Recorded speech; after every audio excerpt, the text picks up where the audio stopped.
Walaupun kemo tu orang cakap sakit, akak tak dengar cakap orang. Akak dengar badan akak sendiri.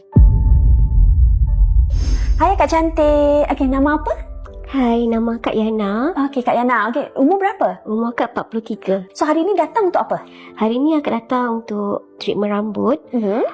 Actually akak bukan bekas lah, still consider as pesakit kanser. Okey. Akak habis rawatan kemo bulan 3. Okey. So sekarang akak rasa akak dah ready lah untuk start buat treatment rambut, muka. Sebab banyak efek kan. Macam orang tahu kalau kemo banyak efek. Okey. Efek paling besar kat kulit. Dekat kulit. Macam kulit badan, kulit kepala. Okey. Memang kering. Memang kering. Sebelum kanser kak, macam perempuan biasa, ada pergi buat facial, ada buat urut, sauna tu semua. Ada me time untuk diri sendirilah. Ya. Okey. So, sekarang ni akak dah ready untuk get back balik ke lifestyle yang lama lah. Okey. So, akak boleh ceritakan masalah macam dengan rambut ni ada masalah apa? Kelip momo, kering, Okey. gatal tu biasalah kalau ada kelip momo kan. Okey. Botak lah lepas kemo. Tak lepas kemo. So, apa yang kita akan buat hari ni, kita akan scan dulu. Saya nak tengok dulu condition rambut akak macam mana. And then kita akan tengok apa yang kita boleh buat. Treatment apa yang kita boleh buat ataupun yang sesuai dengan akak. Okey, boleh. Okey. Jom. So, kita nampak dekat sini yang akak paling utama dekat sini lah. Okey. Yang kawasan botak ni disebabkan oleh kemoterapi. Okey. Rambut tekstur pun memang lain sikit. So, ada sedikit kering. Okey. Tapi apa-apa pun kita kena check dulu.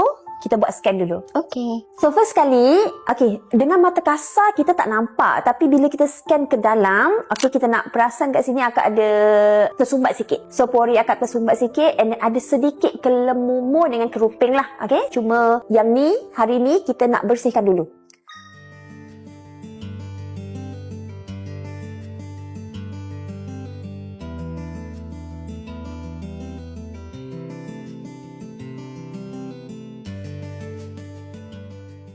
Before untuk akak punya ni adalah dia tersumbat, dia kering. So after dia memang dah tak ada dah lah. Orang kata keruping-keruping tu dia punya yang mana kotor-kotor dia tu memang dah tak ada. Dia punya follicle tu pun akak boleh tengok clear. Clear. Next kita nak buat revival therapy. So revival therapy yang kita guna stem cell tu, okay, untuk bangunkan balik follicle yang tidur ni kan. Dia orang kata dia kecut.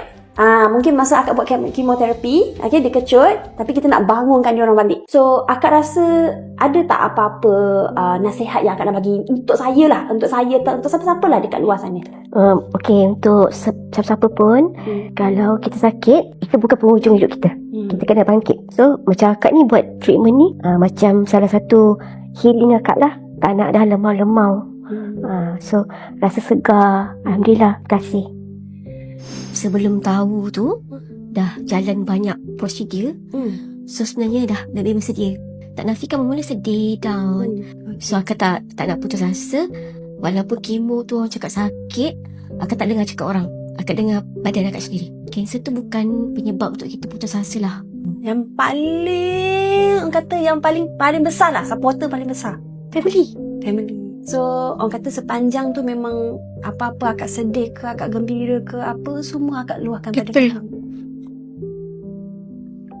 Family, kawan baik. Ramai lah akak ramai. Akak ni orang tengok macam tak ada kawan. Tapi sebenarnya ada je ramai je yang bagi support. Walaupun tak datang tengok kan, okey ke tak, macam mana keadaan. Selalulah keep in touch lah. Macam tak ada yang macam tak putus. Terima kasih korang. Cerita hari ni. Semoga akak terus sihat. InsyaAllah, amin. Semoga bulan 1 nanti alhamdulillah tak ada apa-apa. Ya, akak doa korang pun sama, yang baik-baik untuk korang. Sihat selalu semualah. Semua yang baik-baik je. Thank you akak.